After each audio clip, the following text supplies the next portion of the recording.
Hi viewers, welcome to our channel. Friends, ఈ రోజు మీకు మేజర్ డౌట్స్ అయితే క్లియర్ చేస్తున్నాను. మేజర్ డౌట్స్ అబౌట్ మనకి ఏపీ ఈసెట్ కౌన్సిలింగ్ ఫేజ్ 1 మీద ఉన్న డౌట్స్, అలాగే ఇండస్ట్రియల్ ట్రైనింగ్ వాళ్ళు చేశారు కదా, వాళ్ళ రిజల్ట్ వస్తుందా లేదా, వాటి గురించి ఈ రోజు మనం ఎక్స్ప్లెయిన్ చేసుకుందాం. అలాగే డౌట్స్ అన్ని క్లారిఫికేషన్ చేసుకుందాం.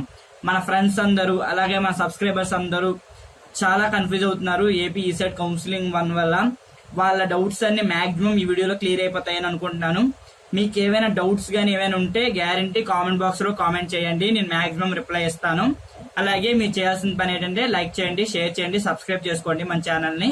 అలాగే ఇంకా మంచి వీడియోలు చేస్తూ పోదాం. అలాగా ఫస్ట్ వచ్చేసరికి ఇన్స్టెంట్ సప్లై వాళ్ళు, ఓకే, ఇన్స్టెంట్ సప్లై వాళ్ళు ఫేజ్ 1 కి అప్లికబుల్లా అంటే ఫేజ్ 1 లోని వీళ్ళు కూడా సర్టిఫికేట్ వెరిఫికేషన్ చేయించుకోవచ్చా అని అంటే లేదు. ఎవరైతే ఇన్స్టెంట్ సప్లై రాస్తున్నారో, డిప్లొమా ఇన్స్టెంట్ సప్లై రాస్తున్నారో వాళ్ళందరూ సెకండ్ ఫేజ్ లో యాడ్ అవుతారు, అంటే సెకండ్ కౌన్సిలింగ్ కి యాడ్ అవుతారు. వాళ్ళంతా ఫస్ట్ కౌన్సిలింగ్ వెళ్ళవసరం లేదు. మీరందరూ సెకండ్ కౌన్సిలింగ్ వెళ్తారు, అప్పుడే ఫీజు కూడా కడతారు. మీకు అప్పటి వరకు మీరు ఏం చేయాల్సిన లేదు. జస్ట్ మీరంతా మీ సబ్జెక్టుల మీద దృష్టి పెట్టండి, సబ్జెక్ట్స్ అన్ని కంప్లీట్ అయ్యేటట్టు చూసుకోండి. ఎందుకంటే రిజల్ట్ పాజిటివ్ ఉంటేనే మనకి ఛాన్స్ అనేది ఉంటుంది. కాబట్టి మీరు ఏం చేస్తారంటే ముందు సబ్జెక్టుల మీద దృష్టి పెట్టండి, తర్వాత కౌన్సిలింగ్ గురించి ఆలోచిద్దరు. అలాగే మీరు ఏం చేస్తారంటే నెక్స్ట్ స్టెప్, ఫస్ట్ కౌన్సిలింగ్ అయితే అయిపోతుంది, మనకి కౌన్సిలింగ్ యాడ్ అయినప్పటికీ ఎవరైతే సెకండ్ కౌన్సిలింగ్ వెళ్తారో అప్పటికి ఫస్ట్ కౌన్సిలింగ్ అయిపోద్ది కదా, వాళ్ళ దగ్గర ఇన్ఫర్మేషన్ ని మీరు గెయిన్ చేసుకోండి.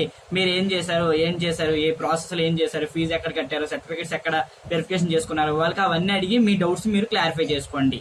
ఓకే ఫ్రెండ్స్, నెక్స్ట్ వచ్చేసరికి టిఎస్ వాళ్ళు టీసీని సబ్మిట్ చేయాలా అంటే తెలంగాణ స్టేట్ లోని మనకి ఇది ఉంటుంది కదా, ట్రాన్స్ఫర్ సర్టిఫికేట్ అవసరమా అంటే ఎక్కడ అవసరం అంటే తెలంగాణ స్టేట్ వాళ్ళు ఆంధ్ర స్టేట్ కి వచ్చి కౌన్సిలింగ్ యాడ్ అవుతున్నారంటే వాళ్ళు ట్రాన్స్ఫర్ సర్టిఫికేట్ తెచ్చుకోవడం మంచిది. ఎందుకంటే మీరు అక్కడ నుంచి అంటే ఆ స్కూల్ అండ్ ఆ కాలేజ్ నుంచి మీరు వస్తారు కాబట్టి అక్కడ నుంచి టీసీ తెచ్చుకోవడం మంచిది. ఎందుకంటే వాళ్ళకి తెలుస్తుంది కరెక్ట్ గా ఇక్కడ నుంచి ట్రాన్స్ఫర్ అయ్యాడు అంటే ట్రాన్స్ఫర్ అయ్యాడు, తెలంగాణ టు ఆంధ్ర ట్రాన్స్ఫర్ అయ్యాడు. అంతేగాని తెలంగాణలో ఉన్నప్పుడు మాత్రం ఈ సెట్ కి టీసీ అయితే అవసరం లేదు. ఆ డాక్యుమెంటేషన్ లో ఎక్కడో మనకి ట్రాన్స్ఫర్ సర్టిఫికేట్ అడగలేదు. కాబట్టి మీ టీసీ వాళ్ళు అంటే తెలంగాణ స్టేట్ వాళ్ళు ఏంటంటే ఆంధ్ర స్టేట్ లో చదువుతానన్న వాళ్ళు మాత్రమే టీసీ కూడా తెచ్చుకోవచ్చు. అది కూడా పక్కానేం కాదు, ట్రాన్స్ఫర్ సర్టిఫికేట్ తెచ్చుకోవడం మంచిది అని అంటున్నాను. అలాగే తెలంగాణ స్టేట్ లో అయితే అవసరం అయితే లేదు. నెక్స్ట్ కామెంట్ వచ్చేసరికి ఫీజ్ పేమెంట్ ఎక్కడ చేయాలి, AP ECET counselling phase 1 fee ఎక్కడ పే చేయాలి, ఎంత పే చేయాలి అనే డౌట్స్ అయితే చాలా మందికి ఉన్నాయి. ఫ్రెండ్స్, మీరు మీ ఫీజు మీరు మొబైల్ ద్వారా అయినా పే చేసుకోవచ్చు, అలా మీ పర్సనల్ కంప్యూటర్ ద్వారా అయినా పే చేసుకోవచ్చు, అలాగే ఏపీ ఆన్లైన్ లో చేసుకోవచ్చు, అలాగే ఏ నెట్ సెంటర్ లో అయినా చేసుకోవచ్చు. కానీ హెల్ప్ లైన్ సెంటర్ లో అయితే చేయరు.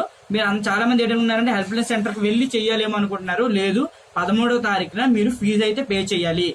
దాని వెబ్సైట్ వచ్చేసరికి apecet.net లోకి వెళ్లి ఆటోమేటిక్ గా అక్కడ ఫీజు అనేది పే చేసుకునే ఒక లింక్ అనేది వాళ్ళే ఇస్తారు. దాని ద్వారా మీ మొబైల్ నుంచి అయినా, మీ దగ్గర ఉన్న నెట్ సెంటర్ నుంచి అయినా, కంప్యూటర్ నుంచి అయినా ఎక్కడైనా చేసుకోవచ్చు. అయితే గ్యారంటీ మీరు రిసిప్ట్ తీసుకోవాలి. మొబైల్ నుంచి చేస్తే రిసిప్ట్ రాదు కాబట్టి మీరు నెట్ సెంటర్ కి వెళ్తే మంచిది, అక్కడ రిసిప్ట్ అయితే ఇస్తారు. జస్ట్ మీరు ఫీజ్ పేమెంట్ చేసినప్పుడు ఏం చేస్తారంటే మీ హాల్ టికెట్ నెంబరు అలాగే మీ ఈసెట్ ర్యాంక్ అనేది ఇవ్వాలి. ఈసెట్ ర్యాంక్ ఇచ్చిన తర్వాత ఆటోమేటిక్ గా మీ ఫీజ్ పేమెంట్ త్రూ కార్డ్స్ అనమాట, debit card or credit card అలాగే నెట్ బ్యాంకింగ్ త్రూ ఇలాగా వాళ్ళు పే చేసుకుంటారు. ఓసీ బీసీ వచ్చేసరికి వాళ్ళకి 1200 పే చేయాలి, ఎస్సీ ఎస్టీ వాళ్ళు 600 పే చేస్తే సరిపోతుంది. పేమెంట్ అనేది ఆన్లైన్ లో జరుగుతుంది, బయట కంప్యూటర్స్ లేదా నెట్ సెంటర్స్ ఎక్కడికి వెళ్ళైనా చేసుకోవచ్చు. 13వ తారీఖులో చేసేయండి ఫీజు అందరికి, అందరూ చేసేయండి. ఎవరైతే కౌన్సిలింగ్ వెళ్తున్నారో వాళ్ళందరూ ఫీజు అయితే పే చేసేయండి. నెక్స్ట్ వచ్చేసరికి certificate verifications. Okay, ECET counselling phase 1 లో సర్టిఫికేట్స్ మన ఆన్లైన్ సెంటర్ లో ఇది వెరిఫికేషన్ చేంజ్ చేసుకోవచ్చా అని చాలా మంది అడుగుతున్నారు. దీనికి మనం గ్యారంటీ చెప్పాల్సిందే. ఎందుకంటే ఎవరైతే చాలా మంది హెల్ప్ లైన్ సెంటర్స్ గురించి అసలు పట్టించుకోవట్లేదు. అసలు మామూలుగా మనకి రిలీజ్ చేసిన డాక్యుమెంట్ ఉంది కదా, పీడిఎఫ్, మనకి ఏపీ సెట్ ఇచ్చిన పీడిఎఫ్ లోని మనకి హెల్ప్ సెంటర్స్ అన్ని క్లియర్ కట్ గా మెన్షన్ చేశారు.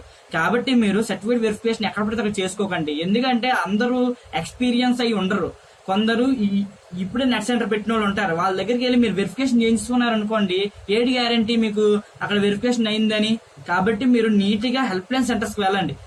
ప్రతి డిస్ట్రిక్ట్ లోని ఒక గవర్నమెంట్ పాలిటెక్నిక్ లోని మీకు ఆ హెల్ప్ లైన్ సెంటర్ అయితే వేశారు. అక్కడికి వెళ్ళి మీరు మీ సర్టిఫికేట్స్ అన్ని వెరిఫికేషన్ చేసుకోండి. అంతే కదా అని ఆన్లైన్ సెంటర్స్ లో వెళ్ళి వెరిఫికేషన్ చేసుకున్నారనుకో, వాడు చేశాడో లేదా మీకు ఎలా తెలుస్తుంది? వాడికి ఏం ఎక్స్పీరియన్స్ ఉంది? సర్టిఫికేట్స్ వెరిఫికేషన్ చేసి మీకు ఇచ్చేస్తాడు, తర్వాత మీకు రాకపోతే మీరే బాధపడతారు. అందుకే నేను చెప్తున్నాను, మీరు వెళ్ళి హెల్ప్ లైన్ సెంటర్స్ లోని చేసుకోవడానికి మాక్సిమం ట్రై చేయండి. మీరు ఎక్కడికి వెళ్తారు?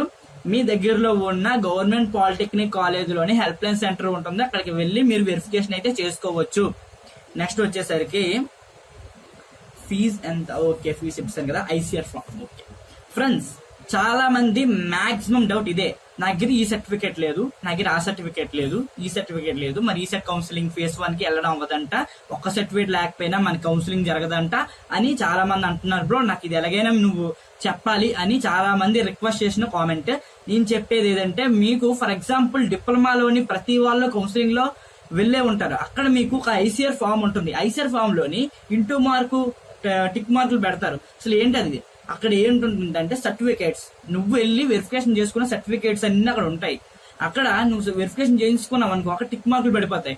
టిక్ మార్క్ పడలేదు, నీదే సర్టిఫికేట్ లేకపోతే వాళ్ళు ఇంటూ మార్క్ పెడతారు. అంటే అర్థం ఏంటంటే, ఈ ఐసీఆర్ ఫామ్ పట్టుకొని నువ్వు కాలేజ్కి వెళ్ళినప్పుడు ఆ కాలేజ్ వాళ్ళు ఏం చేయాలంటే, మిగతావన్నీ సర్టిఫికేట్లు అన్ని వాళ్ళు తీసుకోవాలన్నమాట. తీసుకొని అక్కడ వాళ్ళు అనేవాళ్ళు ఏంటంటే సబ్మిట్ చేస్తాడని గవర్నమెంట్ కి వీళ్ళు చూపించాలి, కాలేజ్ వాళ్ళు. కాబట్టి మీరెవరు భయపడకండి. సర్టిఫికేట్స్ మాక్సిమం మీ దగ్గర ఉంటే తీసుకువెళ్లి వెరిఫికేషన్ చేయించుకొని ఐసీఆర్ ఫామ్ లో ఆటోమేటిక్ గా టిక్స్ అనేది పెట్టేస్తారు.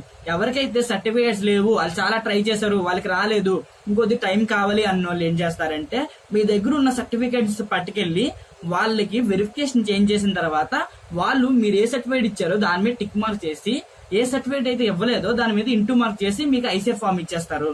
దాన్ని బట్టి, అంతేగాని కౌన్సిలింగ్ ఆగిపోవడం అయితే ఉండదు. వెళ్ళండి, మీరు కౌన్సిలింగ్ వెళ్ళి మీ దగ్గర ఏ సర్టిఫికేట్ ఉంటే ఆ సర్టిఫికేట్ పెట్టుకుని వెళ్ళి కౌన్సిలింగ్ చేయించుకోండి. మిగతా సర్టిఫికేట్లు అన్ని మీ కాలేజ్ లో మీరు సబ్మిట్ చేసుకోండి త్రూ ఐసీఆర్ ఫామ్. ఓకేనా? ఈ డౌట్ చాలా మందికి ఉంది, ఈ డౌట్ నేను క్లారిఫై చేశాను అనుకుంటున్నాను. నెక్స్ట్ వచ్చేసరికి వెబ్ కౌన్సిలింగ్ అంటే ఏంటి? చాలా మంది నాకు ఇంకో కామెంట్ ఏం చేశారంటే, అసలు వెబ్ కౌన్సిలింగ్ అంటే ఏంటి అని అడుగుతున్నారు. అసలు వెబ్ కౌన్సిలింగ్ అంటే ఏంటి వెబ్ కౌన్సిలింగ్ అంటే వెబ్ కౌన్సిలింగ్ అంటే ఏం లేదు, excesses options are web counselling అంటే మీరు కాలేజెస్ పెట్టుకోవడం. అంటే మీకు నచ్చిన కాలేజ్, ఈ డిస్ట్రిక్ట్ లో ఈ కాలేజ్, మన డిస్ట్రిక్ట్ లో ఇన్ని కాలేజీలు ఉన్నాయి, ఈ కాలేజీలో నేను జాయిన్ అవ్వాలనుకుంటున్నాను కాబట్టి నేను నెలలో పెట్టుకోవాలి అంటే ఈ కాలేజ్ కూడా, ఈ కాలేజ్ కూడా కాలేజెస్ పెట్టుకోవాలి. కాలేజెస్ పెట్టుకుంటేనే మీకు ఏదో కాలేజ్ అలాట్మెంట్ చేస్తారు. అంతేగాని మీరు కౌన్సిలింగ్ అయిపోయినట్టు ఇంటికి వెళ్ళిపోవడం కాదు. ఆ రోజు నుంచే, ఏ రోజు అయితే మీకు కౌన్సిలింగ్ స్టార్ట్ అవుతుందో ఆ రోజు నుంచి 17th June 2019 6 PM వరకు మీకు వెబ్ కౌన్సిలింగ్ అవుతుంది. వెబ్ కౌన్సిలింగ్ లో ఏం లేదు, జస్ట్ మీరు వెళ్ళి అక్కడ మీకు నచ్చిన కాలేజ్ పెట్టుకొని వచ్చేయడమే. దాన్ని బట్టి మీకు గవర్నమెంట్ అనేది ఏపీసెట్ వాళ్ళు మీకు సీట్ అనేది కేటాయిస్తారు. ఏ కాలేజ్ లో సీట్ వేయాలో మీరైతే పెట్టారు కదా కాలేజెస్, ఆ కాలేజ్ లోని ఏదో ఒక కాలేజ్ చూస్ చేసి మీకు ఆ కాలేజెస్ లో జాయినింగ్ రిపోర్ట్ అయితే పంపిస్తారు. అది కూడా 19th రోజు మీకు అలాట్మెంట్ ఆర్డర్ వచ్చేస్తుంది. 19th June 2019 మీకు అలాట్మెంట్ అంటే ఆ రిజల్ట్ వచ్చేస్తుంది, మీకు మెసేజ్ వస్తుంది, మీకు ఈ కాలేజ్ వచ్చిందని మెసేజ్ వస్తుంది. ఇంకో మెయిన్ థింగ్ ఏంటంటే, హెల్ప్ లైన్ సెంటర్స్ కి వెళ్ళినప్పుడు మీరు జియో నెంబర్స్ కాకుండా సపరేట్ గా ఐడియా, ఎయిర్టెల్ సంథింగ్ నెంబర్స్ ఉంటాయి కదా, జియో తప్ప మిగతా నెంబర్స్ పట్టుకెళ్ళండి, ట్రై చేయండి.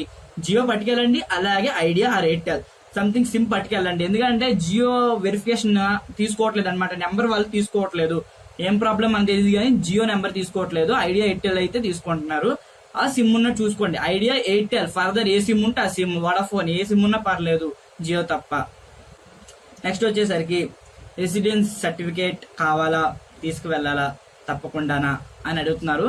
రెసిడెన్స్ సర్టిఫికేట్ లేకపోతే తీసుకువెళ్ళకండి, ఉంటే తీసుకువెళ్ళండి. లేకపోతే ఆధార్ కార్డు ఉంది కదా, మీ ఆధార్ కార్డు చాలు. ఓకేనా? నెక్స్ట్ వచ్చేసరికి fee reimbursement income. Okay, fee reimbursement doubt ఇది ఏం లేదు, మాకు ఇన్కమ్ సర్టిఫికేట్ ఉంది, రేషన్ కార్డు లేదు, నాకు ఫీజు రిమర్స్మెంట్ వస్తుందా? ఇంకొకరు, నాకు రేషన్ కార్డు ఉంది, ఇన్కమ్ సర్టిఫికేట్ లేదు, నా ఫీజు రిమర్స్మెంట్ వస్తుందా? ఈ రెండు క్వశ్చన్లు ఒకటే, ఆన్సర్ కూడా ఒకటే. మీకు ఇన్కమ్ సర్టిఫికేట్ ఉన్నా ఫీజు రిమర్స్మెంట్ వస్తుంది, రేషన్ కార్డు ఉన్నా ఫీజు రిమర్స్మెంట్ వస్తుంది. లేకపోతే ఇన్కమ్ సర్టిఫికేట్ లేకుండా రేషన్ కార్డు వచ్చినా, మీకు రేషన్ కార్డు ఉన్నా ఇన్కమ్ ఫీజు రిమర్స్మెంట్ వస్తుంది.